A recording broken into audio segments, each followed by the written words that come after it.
Bonjour et bienvenue dans cette vidéo où on va faire un petit point sur la sédentarité. Alors la première chose que je pourrais faire, ce serait parler de ce qu'on appelle le progrès, qui nous a amené du confort, mais aussi de la facilité et de l'assistance.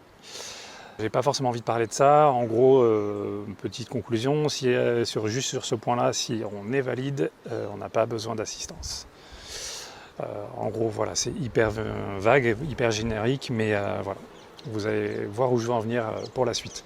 Donc je vais plutôt parler de quelques éléments qui se passent à l'intérieur du corps, qui fait qu'on en est arrivé aussi à une phase de sédentarisation très très importante. Donc je vais plutôt vous parler de plusieurs points.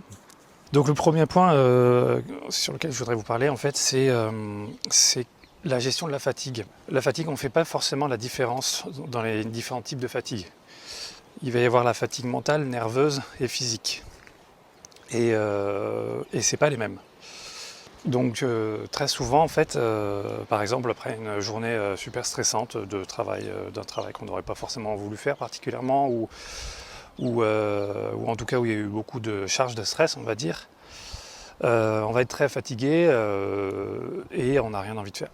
Et donc là le signal n'est pas exactement juste dans ce qu'on va ressentir, en tout cas si on n'est pas habitué à le détecter. Donc sur ce point de détection en fait de quel type de fatigue, c'est là où on va pouvoir travailler à être plus à l'écoute et aussi débrancher le cerveau quand il faut. Petite dédicace sur le cerveau à zéro. Quand on a eu donc une grosse dose de stress sur par exemple la journée, on peut se dire là je vais aller faire du sport même si en fait on n'a pas du tout l'élan. Je vais aller faire une marche, faire un tour de vélo. Et là se dire j'oublie ce que me dit mon cerveau, je vais juste y aller et on verra après.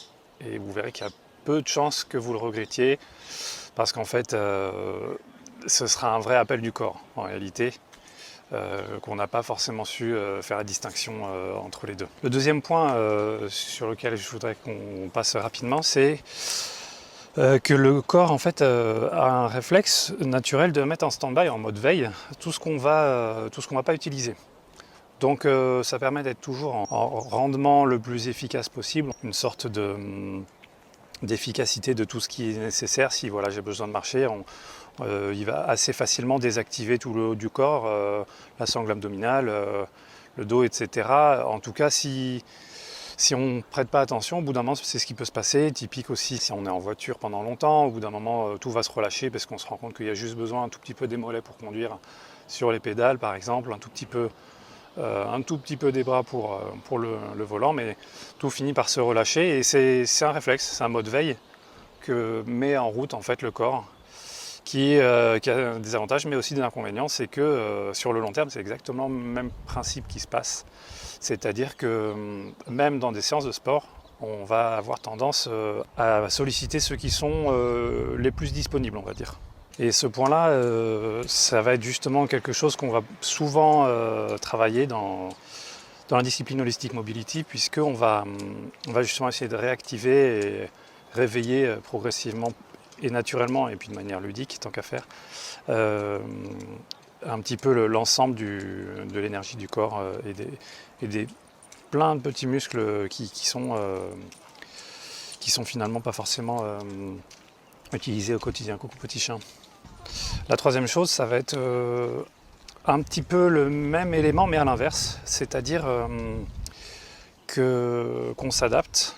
Et quand je veux dire on s'adapte, c'est-à-dire que l'action appelle l'action, c'est-à-dire plus vous allez bouger, plus vous allez avoir envie de bouger et que ça va être une habitude. Ça va être un appel en fait naturel. Donc le suivant, évidemment, où est-ce qu'on en est.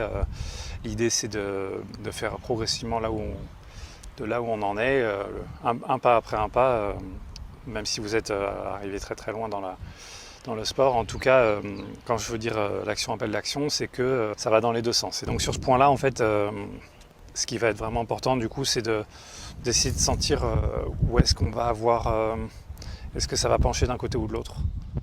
Si vous sentez que par exemple ça fait une semaine, 2 semaines que vous n'êtes plus du tout aussi assidu soit sur votre sport, soit vos activités, c'est bien de le penser en avance en fait, le plus tôt possible, plutôt que de se rendre compte au bout de 3 semaines, un mois, j'ai plus du tout envie de bouger, j'ai plus envie de sortir, j'ai plus envie de faire de sport, j'ai plus envie de je suis très bien là comme ça. C'est sur le moment en fait.